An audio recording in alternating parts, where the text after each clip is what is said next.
Last class में alkynes complete हो गया था। आज नया टॉपिक स्टार्ट करेंगे, बेंजीन। ठीक है, तो बेंजीन के अंदर सबसे पहला टॉपिक जो हमें करना है वो करना है प्रिपरेशन ऑफ बेंजीन।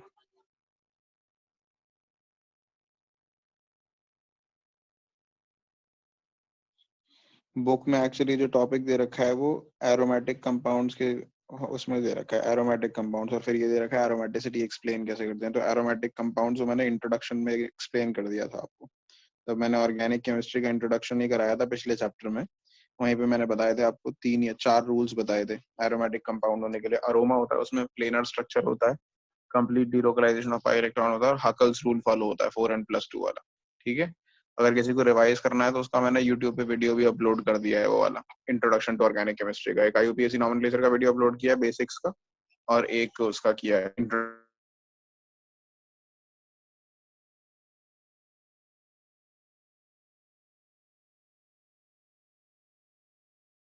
में बात करना है, तो वो बेंजीन ही को डिस्कस करेंगे आज। ठीक है, बेंजीन को ही डिस्कस करेंगे टिपिकली। तो प्रिपरेशन ऑफ बेंजीन में सबसे पहला जो मेथड दे रखा है वो है cyclic polymerisation. Cyclic polymerisation of ethyne. तो ये मैंने लास्ट क्लास में कराया था, तो I will not repeat the entire thing. Polymerisation of ethyne.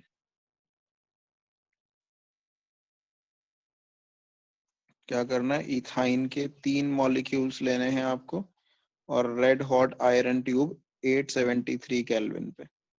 Red hot iron Fe tube at 873 kelvin, तो आपको बेंजीन रिंग मिल जाएगा। आप चाहे तो हाइब्रिड बना दो या 2 रेजोनेंस स्ट्रक्चर्स बना के दिखा दो। दूसरा मेथड है प्रिपरेशन का डीकार्बोक्सिलेशन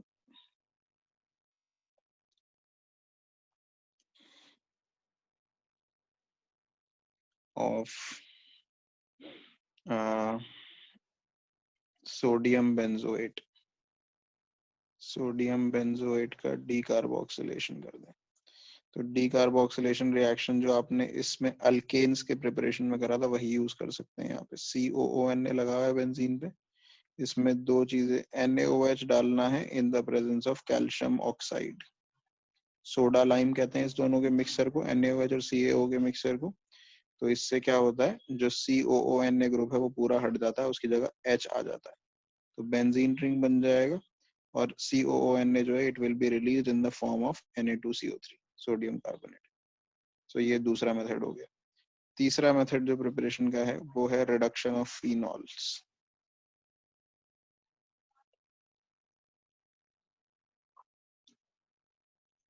तो फिनॉल्स का रिडक्शन, बेंजीन पे OH लगा हुआ है, इसे बोलते हैं फिनॉल। इसमें सिर्फ जिंक डाल दीजिए, just add zinc to it and heat it. So zinc will remove the oxygen atom and add a hydrogen in its place. Oxygen remove कर देगा, और जब ऑक्सीजन OH को रिमूव करेगा तो उसको सब्स्टिट्यूट करने के लिए एक हाइड्रोजन चाहिए होगा, वो हाइड्रोजन में ही लगा देगा। जो ऑक्सीजन निकलेगा वो जिंक के साथ कंबाइन करके जिंक ऑक्साइड बना देगा। So these are the 3 methods for preparation of benzene. ठीक है, इसके बाद हम करेंगे chemical reactions of benzene.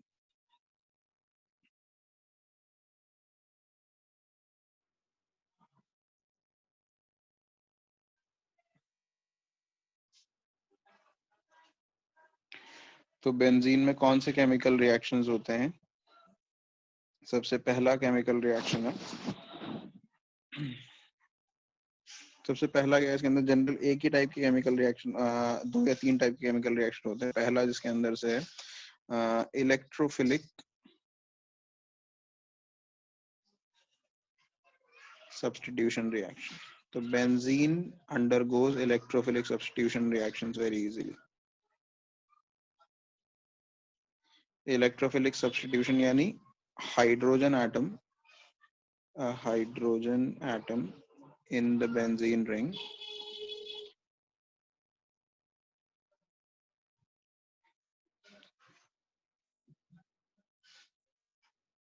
can be substituted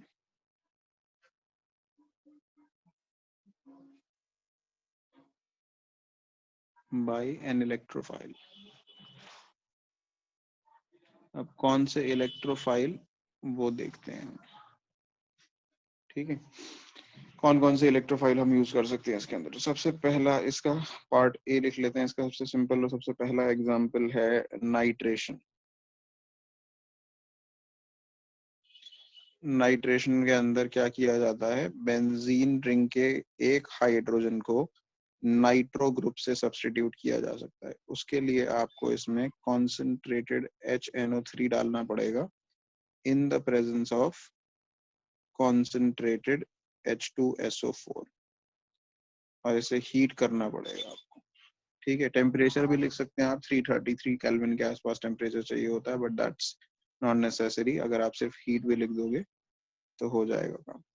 तो इससे क्या होगा, बेंजीन रिंग पे नाइट्रो ग्रुप लग जाएगा NO2, और जो HNO3 में से NO2 यहाँ लग गया, बचा OH और बेंजीन रिंग में से निकला हुआ H मिलकर बना देंगे H2।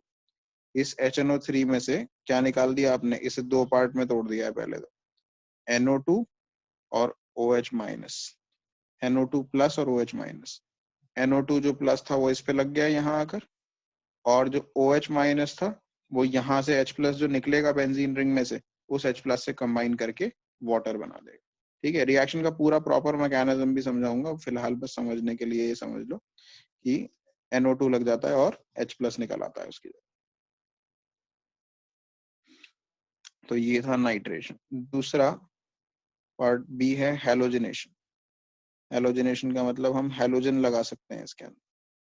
तो हेलोजिनेशन कैसे होता है, अगर मान लीजिए आपको नॉर्मली क्लोरीन या ब्रोमीन ही लगाया जा सकता है, आयोडीन या फ्लोरीन लगाना थोड़ा सा मुश्किल होता है। अगर आपको क्लोरीन लगाना है तो क्लोरीन लगाते हैं एनहाइड्रस AlCl3 की प्रेजेंस में, Cl2 डालते हैं इन the presence of anhydrous, AnHYD मतलब रहा हूँ एनहाइड्रस।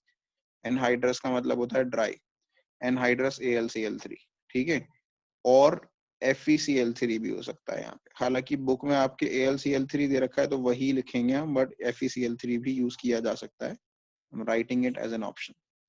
तो क्या होगा, Cl2 है ना आपके पास, एक Cl यहाँ आ जाएगा और बचा हुआ Cl जो बेंजीन में से H निकलेगा उससे कंबाइन करके HCl बना देगा। अगर आप क्लोरीन की जगह ब्रोमीन लगाना चाहते हो तो ब्रोमीन के लिए आपको यहाँ Br2 डालना पड़ेगा, और किसकी प्रेजेंस में होगा रिएक्शन, एनहाइड्रस FeBr3 की प्रेजेंस में होगा। AlBr3 एग्जिस्ट नहीं करता है कि aluminium being a smaller atom can not bind with bromine, तो यहाँ पर Br लग जाएगा और HBr will be the by product. तो ये था हेलोजिनेशन। तीसरा रिएक्शन है इसके अंदर Friedel crafts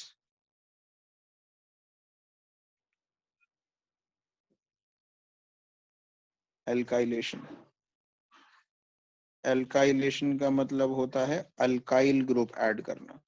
alkyl group, methyl, ethyl, propyl, कोई भी अल्काइल ग्रुप ऐड कर सकते हैं इससे, ठीक है। तो इसमें आपको बेंजीन में डालना होता है कोई भी अल्काइल ग्रुप। अल्काइल ग्रुप को हम ले लेते हैं R, और ये जो R है ये आप डालते हो किसी क्लोरीन में लगाकर, CH3। अगर CH3 लगाना है तो CH3Cl डालोगे, C2H5 लगाना है तो C2H5Cl डालोगे, और ये भी डाला जाता है एनहाइड्रस AlCl3 की प्रेजेंस में, जैसे वो किया था। तो क्या होगा, जो RCl में से जो R ग्रुप है वो यहाँ लग जाएगा, और Cl बेंजीन से निकले हुए H से कंबाइन करके HCl बना देगा।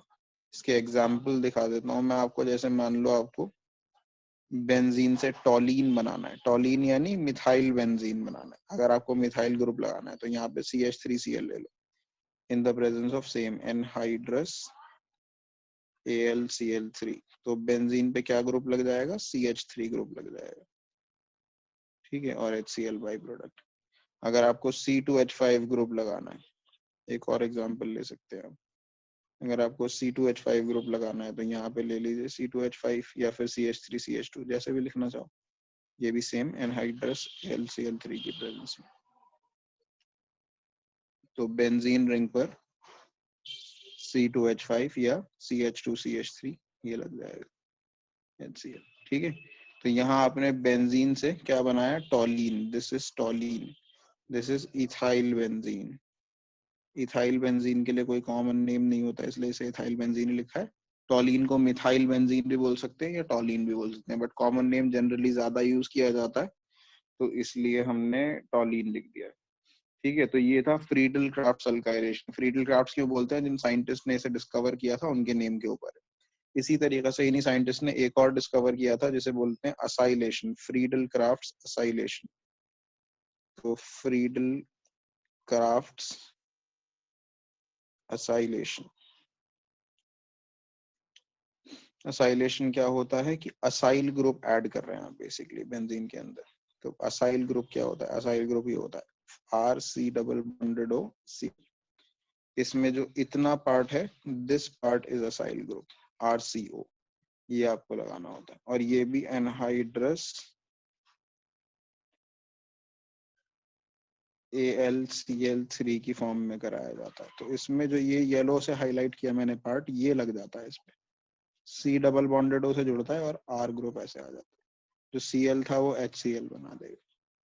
इसके 3 एग्जाम्पल लिखवाता हूँ आपको मैं। अगर आप यहाँ पे CH3COCl ले लो in the presence of same anhydrous AlCl3, तो बेंजीन रिंग के ऊपर COCH3 लग जाएगा,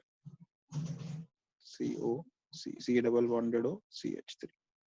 इस कंपाउंड को, और HCl बाई प्रोडक्ट हो गई, इस कंपाउंड को कहते हैं एसिटोफिनॉन। इनके नाम याद रखने हैं, नाम बहुत इंपॉर्टेंट है। ठीक है, रिमेंबर दिस नेम एसिटोफिनॉन। ठीक है, दूसरा एग्जाम्पल, अगर इसके साथ मैं 2 कार्बन की चेन ले लूं, CH3CH2, 3 हो जाएंगे actually, C double bonded O को भी मिलाएंगे तो ये ले लेते हैं अगर हम, और सेम रिएक्शन एनहाइड्रस AlCl3 की फॉर्म में कराया जाएगा, तो बेंजीन रिंग पे यही 3 कार्बन की चेन लग जाएगी। Bond will always be formed by the C double bonded O group and HCl will be the by product. इसको कहते हैं कंपाउंड को प्रोपियोफिनॉन। ये कॉमन नेम्स हैं, ये याद रखने। क्वेश्चन ऐसे आता है, कन्वर्ट बेंजीन इनटू एसिडोफिनॉन या कन्वर्ट बेंजीन इनटू प्रोपियोफिनॉन, तो आपको ये पता होना चाहिए कि एसिडोफिनॉन और प्रोपियोफिनॉन क्या है। एक तीसरा एग्जांपल और देख लो इसमें, अगर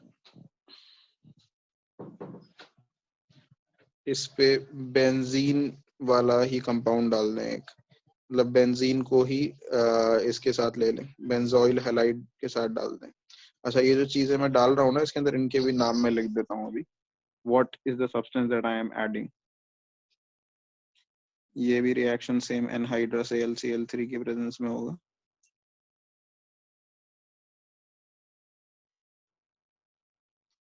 तो अब बेंजीन रिंग पे क्या लगेगा, मैंने क्या बताया था पार्ट, जो ये R ग्रुप होता है पूरा, ये पूरा लग जाएगा इसके ऊपर।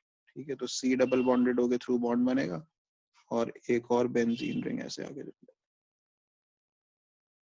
So this will be the compound, और Cl और H मिलकर HCl बना देंगे। ये जो कंपाउंड बना इसे बोलते हैं बेंजोफिनॉल।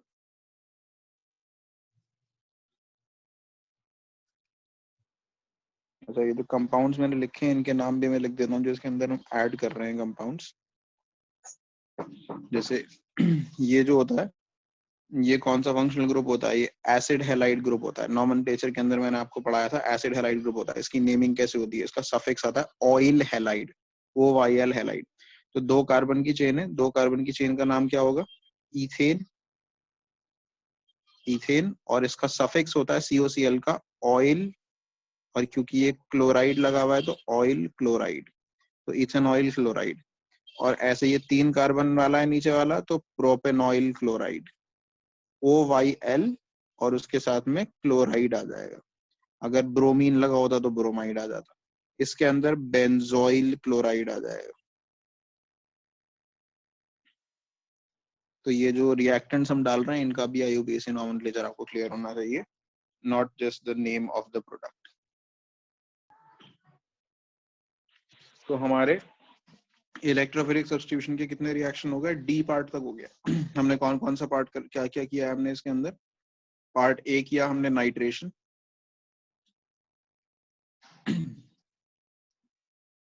सबसे पहले हमने किया नाइट्रेशन,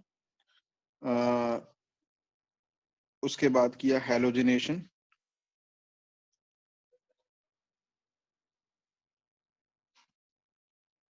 उसके बाद हमने किया फ्रीडल क्राफ्ट्स अल्काइलेशन, उसके बाद हमने किया फ्रीडल क्राफ्ट्स असाइलेशन। ठीक है, फ्रीडल क्राफ्ट असाइलेशन में मैंने आपको 3 एग्जांपल बता दिए। अब इसका एक लास्ट ई पार्ट और है, सल्फोनेशन जिसे कहते हैं।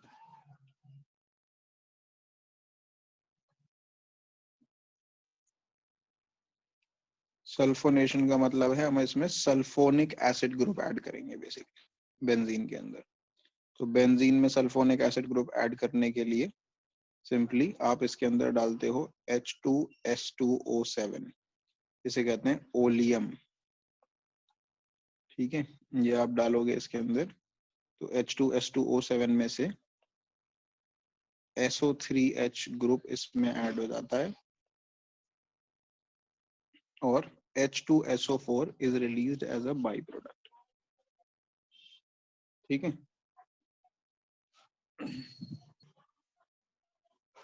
जो प्रोडक्ट बना है इसे बोलते हैं बेंजीन सल्फोनिक एसिड।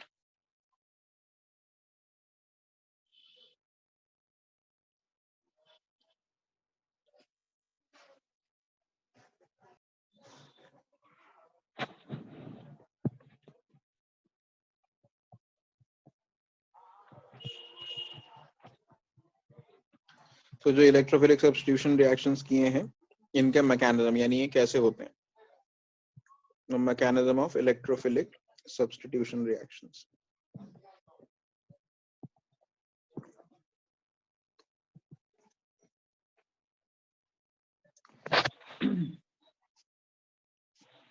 तो देखो ये सारे इलेक्ट्रोफिलिक सब्स्टिट्यूशन रिएक्शंस जो हैं इनका मैकेनिज्म बेसिकली 3 स्टेप का मैकेनिज्म है। सबसे पहला स्टेप है इसके अंदर जेनरेशन ऑफ इलेक्ट्रोफाइल।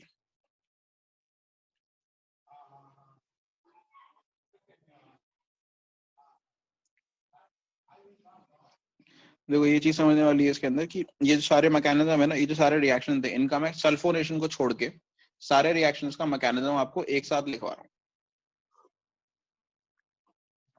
तो मैं इसके अंदर जेनरेशन ऑफ इलेक्ट्रोफाइल तीनों चारों केसेस के अंदर आपको दिखाऊंगा, यानी फ्रीडल का अल्काइलेशन असाइलेशन में भी, हैलोजनेशन में भी, नाइट्रेशन में भी, चारों का जनरेशन ऑफ इलेक्ट्रोफाइल दिखाऊंगा। लेकिन एग्जाम में जब क्वेश्चन आएगा तो एग्जाम के अंदर सारा जनरल इलेक्ट्रोफिलिक सब्स्टिट्यूशन का मैकेनिज्म नहीं पूछा जाएगा, किसी एक का पूछा जाएगा। जनरेशन ऑफ इलेक्ट्रोफाइल में मैं 4 लिखूंगा, ए, बी, सी और डी, यानी 4 जो हमने रिएक्शन करें कौन कौन से, नाइट्रेशन, हैलोजिनेशन, फ्रीडल का अल्काइलेशन, फ्रीडल का असाइलेशन।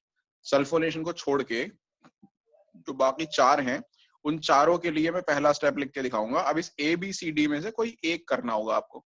अगर आपका मान लो हैलोजिनेशन का आता है तो हैलोजिनेशन वाला लिखोगे, अल्काइलेशन का आता है तो अल्काइलेशन, असाइलेशन होता है तो असाइलेशन, सो ऑन। तो देखिए, अगर मान लो हैलोजिनेशन रिएक्शन हो रहा है तो जनरेशन ऑफ इलेक्ट्रोफाइल कैसे होता है। हैलोजिनेशन में मान लो आप Cl2 डाल रहे हो, Cl2 को ऐसे लिखेंगे Cl single bond Cl, catalyst क्या डाला जाता है, anhydrous AlCl3। Anhydrous AlCl3 Lewis acid है, इलेक्ट्रॉन डेफिशिएंट मॉलिक्यूल है। तो ये क्या करता है, Cl के बीच का बॉन्ड को ब्रेक कराता है। अब बॉन्ड किसी एक साइड पे ब्रेक होगा, या तो लेफ्ट पे या राइट पे, मैंने राइट पे ब्रेक कर दिया, तो इसके लेफ्ट राइट पे ब्रेक होने की वजह से एक Cl माइनस निकलेगा, एक Cl प्लस निकलेगा। जो Cl माइनस निकलेगा वो Al से, वो तो जो Cl प्लस निकलेगा वो तो ऐसे ही रहेगा अलग। जो Cl माइनस निकलेगा ना उसके पास एक्स्ट्रा इलेक्ट्रॉन है, तो वो Al से कंबाइन करके AlCl4 बना देगा, और इसके ऊपर स्क्वायर ब्रैकेट लगा के माइनस लगाएंगे हम। स्क्वायर ब्रैकेट इसलिए लगा रहे हैं क्योंकि एल्यूमिनियम की जो मैक्सिमम वैलेंसी होती है वो +3 होती है। जब कोई भी एलिमेंट अपनी मैक्सिमम वैलेंसी से ज्यादा एलिमेंट से बाइंड करता है तो एक कोऑर्डिनेशन कंपाउंड बन जाता है। तो कोऑर्डिनेशन कंपाउंड को स्क्वायर ब्रैकेट लगा के दिखाते हैं। ठीक है, एल्यूमिनियम मैक्सिमम 3 वैलेंसी होती है ना, तो 3 एलिमेंट से बाइंड कर सकता है, 3 को बॉन्ड बना सकता है, लेकिन AlCl4 में उसने 4 बॉन्ड बना रखे हैं, यानी अपनी वैलेंसी से ज्यादा। That is why we are putting a square bracket around it. It represents a coordination complex. अब कोऑर्डिनेशन कॉम्प्लेक्स एग्जैक्टली क्या होते हैं, कैसे बनते हैं, वो सब आप 12th क्लास में पढ़ोगे, इसमें पूरा एक चैप्टर है कोऑर्डिनेशन कंपाउंड्स का। ठीक है, तो एक Cl प्लस और एक Cl माइनस जनरेट हुआ था। जो Cl माइनस था वो AlCl3 से कंबाइन कर गया और उसने बना दिया AlCl4 माइनस, और जो Cl प्लस जनरेट हुआ है वो आपका इलेक्ट्रोफाइल हो गया। उस इलेक्ट्रोफाइल को बोलेंगे हम क्लोरोनियम आयन।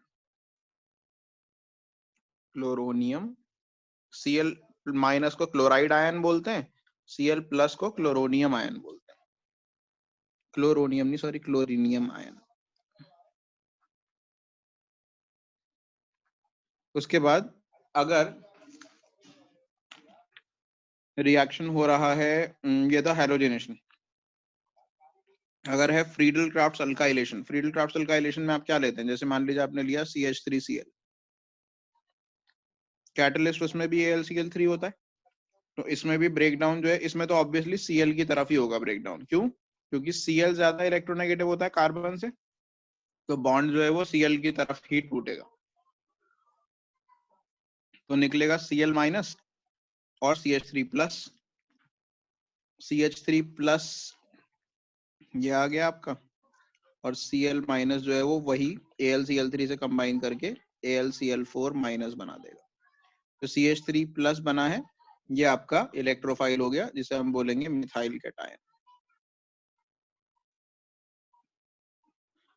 ठीक है, अब फ्रीडल क्राफ्ट अगर असाइलेशन हो रहा है, असाइलेशन में हम लेते हैं ये CH3COCl, RCO, CH3 जरूरी नहीं है, CH3 बस मैं एग्जांपल के लिए यूज कर रहा हूँ, C2H5 भी हो सकता है, बेंजीन रिंग भी बनाया था हमने यहाँ पे, इसमें भी कैटलिस्ट AlCl3 होता है, तो AlCl3 से इसमें भी वही होगा, Cl की तरफ बॉन्ड ब्रेक होगा तो ये बनेगा CH3C डबल बॉन्डेड O, और इस पे प्लस आ जाएगा C पे, इससे और AlCl4 माइनस अलग निकल जाएगा। तो ये हो गया असाइल कैटायन।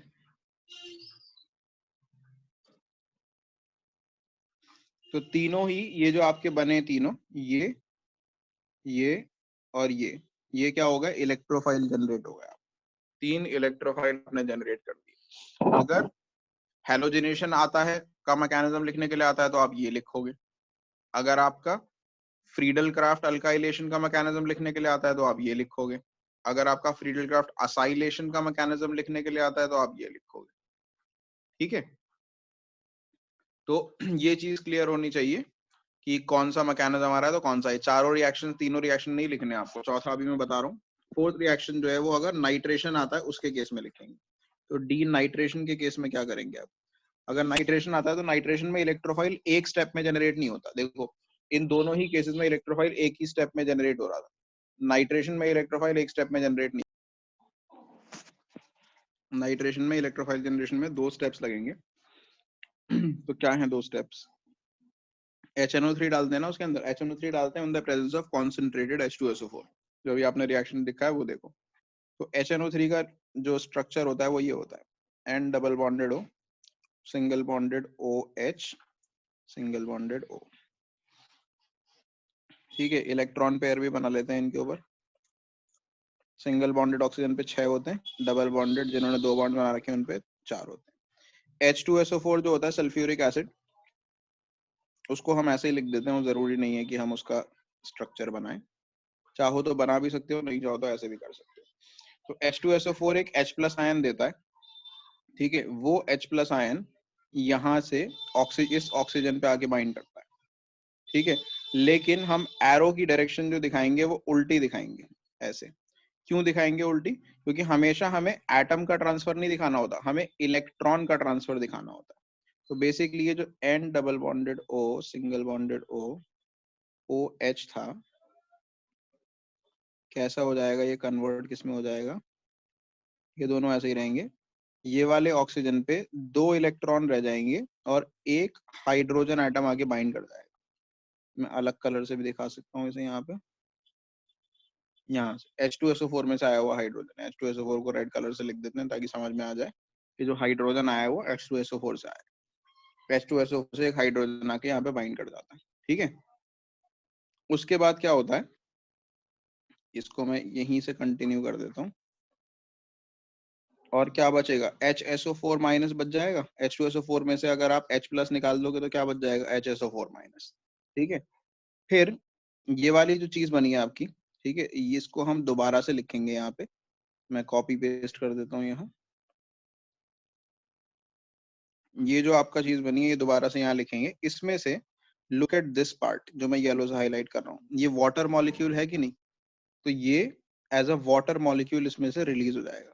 ये वाला बॉन्ड ऐसा करके टूटेगा ऑक्सीजन की तरफ। अच्छा सॉरी, एक चीज मैं लिखना भूल गया, जब ये वाला ऑक्सीजन जो है, दिस ऑक्सीजन, इसने अपने इलेक्ट्रॉन दिए थे ना H प्लस को बाइंड करने के लिए, तो यहाँ पर इस ऑक्सीजन पे पॉजिटिव चार्ज भी आएगा। वो पॉजिटिव चार्ज मैंने नहीं लिखा है, ठीक है, तो ऑक्सीजन पे पॉजिटिव चार्ज भी आएगा, वो हम यहाँ पे लिख देते हैं। ये आ गया आपका पॉजिटिव चार्ज इस ऑक्सीजन, ठीक है। हाँ तो अब जब ये चीज as a water molecule release हो जाएगी इसमें से, तो क्या बचेगा, N double bonded O single bonded O, ये इलेक्ट्रॉन लूज कर रहे हैं तो इन पे क्या आ जाएगा, पॉजिटिव चार्ज। और वाटर जो है वो ये O ऑक्सीजन इलेक्ट्रॉन गेन कर रहा है तो उसका पॉजिटिव चार्ज न्यूट्रलाइज हो जाएगा और वो H2O बन के निकल जाएगा। अच्छा ये N double bonded O single bonded O को भी हम क्या लिख सकते हैं, इसको हम लिख सकते हैं NO2 प्लस, ठीक है। तो ये ब्लू वाला पार्ट, इसे ब्लू से हाईलाइट कर देता हूँ, ये आ गया NO2 प्लस, और येलो वाला पार्ट H2O ये आ गया, ठीक है। तो this is how the reaction, ये जो बना है आपका, इसे बोलते हैं नाइट्रोनियम आयन, नाइट्रोनियम आयन। तो ये बन गए आपके इलेक्ट्रोफाइल, ठीक है। पहला इलेक्ट्रोफाइल ये मैं मिटा देता हूँ फिलहाल ताकि कंफ्यूजन ना हो इससे। तो अगर आपका हेलोजिनेशन का मैकेनिज्म आता है तो ये आपका इलेक्ट्रोफाइल है। अगर फ्रीडल क्राफ्ट असाइलेशन का मैकेनिज्म आता है तो ये इलेक्ट्रोफाइल है। अगर अल्काइलेशन का, सॉरी, फ्रीडल क्राफ्ट असाइलेशन का मैकेनिज्म आता है तो ये इलेक्ट्रोफाइल है। अगर नाइट्रेशन का मैकेनिज्म आता है तो ये इलेक्ट्रोफाइल, ठीक है। तो अगर नाइट्रेशन का मैकेनिज्म आता है तो जनरेशन ऑफ इलेक्ट्रोफाइल हेडिंग डालोगे, पहले आप ये जनरेशन ऑफ इलेक्ट्रोफाइल हेडिंग डालोगे और फिर ये वाला स्टेप लिखोगे, ठीक है। डी स्टेप जो है, जो डी पार्ट है वो लिखोगे। So this is the mechanism for generating electrophiles. तो ए बी सी डी में से कोई सा एक लिख आएगा आपके एग्जाम में, वही आपको लिखना होगा। उसके बाद जो सेकंड स्टेप है मैकेनिज्म का, सेकंड स्टेप, फर्स्ट स्टेप ये था generation of electrophile, second step है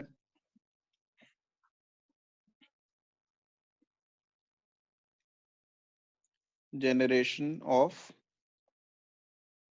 अरीनियम ion by the attack, generation of arenium ion ही लिख लो बस, बुक में इतना ही लिखा हुआ है। इलेक्ट्रोफाइल का अटैक की वजह से होता है, bye the attack of electrophile भी लिख सकते हैं, नहीं भी लिख सकते हैं। तो जो बेंजीन रिंग था जिसपे, अब बेंजीन इलेक्ट्रोफाइल तो बन गए, अब ये इलेक्ट्रोफाइल बेंजीन रिंग पे अटैक करेंगे। तो बेंजीन रिंग को हम ऐसे करके बना लेते हैं, ठीक है। इसको थोड़ा सा बड़ा और बना देते हैं। तो इसके अंदर क्या होगा, जब आप इलेक्ट्रोफाइल इस पे अटैक करेगा, ये आपका इलेक्ट्रोफाइल है, इसको हम रेड कलर से लिख देते हैं E plus, this is the electrophile. आपको पता है बेंजीन पे हर किसी कार्बन पे, बेंजीन का फॉर्मूला क्या होता है, C6H6 होता है ना। तो हर कार्बन पे एक एक हाइड्रोजन होता है, हम बस बनाते नहीं है उसे, है ना। हाइड्रोजन नहीं दिखाने होते साइक्लिक बॉन्ड लाइन स्ट्रक्चर में, इसलिए हम बनाते नहीं है। वैसे हर कार्बन पे एक एक हाइड्रोजन होता है। अभी हमें वो हाइड्रोजन दिखाना पड़ेगा, सब केसेस अभी दिखाएंगे जब ये बनेगा। तो होता क्या है, ये जो बॉन्ड है ये वाला, दिस पर्टिकुलर बॉन्ड, इस डबल बॉन्ड में से एक बॉन्ड टूटकर इस कार्बन एटम पे ट्रांसफर हो जाता है। तो ये कार्बन हो जाएगा नेगेटिव, है ना, ये कार्बन हो जाएगा नेगेटिव और ये कार्बन हो जाएगा पॉजिटिव। और नेगेटिव वाले कार्बन पे इलेक्ट्रोफाइल अटैक कर देगा, नेगेटिव वाले कार्बन पे इलेक्ट्रोफाइल चिपक जाएगा, तो क्या बनेगा स्ट्रक्चर, स्ट्रक्चर ये बन जाएगा,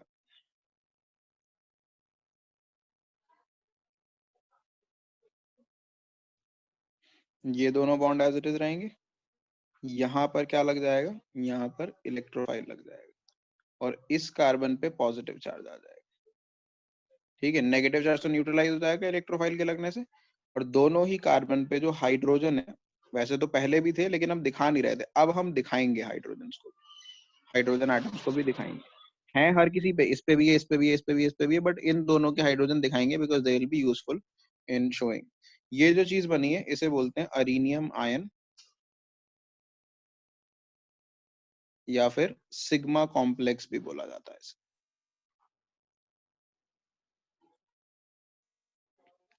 ठीक है, अच्छा अब जो मैंने यहाँ दिखाया ना, ये बेंजीन रिंग के अंदर जो मैंने इलेक्ट्रॉन ट्रांसफर दिखाया, this is not the right way of showing it. ये मैंने आपको इसलिए दिखाया था कि समझना आसान हो जाए। एक्चुअली इलेक्ट्रॉन ट्रांसफर कैसे दिखाया जाता है, इलेक्ट्रॉन ट्रांसफर दिखाया जाता है, ये जो पाई बॉन्ड के इलेक्ट्रॉन थे, इसकी वजह से इलेक्ट्रोफाइल यहाँ जुड़ पाया है ना, इन पाई बॉन्ड के इलेक्ट्रॉन्स की वजह से इलेक्ट्रोफाइल यहाँ जुड़ पाया। तो बेसिकली हम क्या दिखाते हैं, पाई बॉन्ड्स के इलेक्ट्रॉन का ट्रांसफर दिखाते हैं इलेक्ट्रोफाइल के ऊपर हो रहा है। This is the arrow that you will form, कि पाई बॉन्ड के इलेक्ट्रॉन्स इलेक्ट्रोफाइल पे ट्रांसफर हो रहे हैं, जिसकी वजह से ये इलेक्ट्रोफाइल आकर बेंजीन रिंग पे जुड़ रहा है। ठीक है, तो this is how you will show it. ठीक है, this is now not how it is happening, actually कैसे हो रहा है वो मैंने आपको दिखा दिया। ठीक है, अच्छा एक चीज और याद रखनी है, but this you don't have to write in the mechanism, what I am going to tell you right now, book में लिखा हुआ है, this you don't have to write in the mechanism. This sigma complex basically is non aromatic.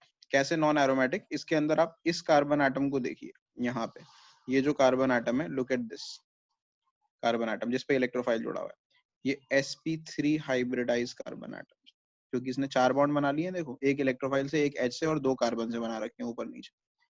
तो sp3 hybridised होने की वजह से ये प्लेनर नहीं रहा। मैंने क्या बताया था, एरोमेटिक कंपाउंड्स के अंदर सारे के सारे कार्बन एटम्स या जो भी एटम्स हैं वो मैक्सिमम sp या sp2 हाइब्रिडाइज होने चाहिए, यानी प्लेनर होने चाहिए। So this molecule, because it has a sp3 hybridized carbon, is no longer planar. If it is no longer planar, it is no longer aromatic. ठीक है, so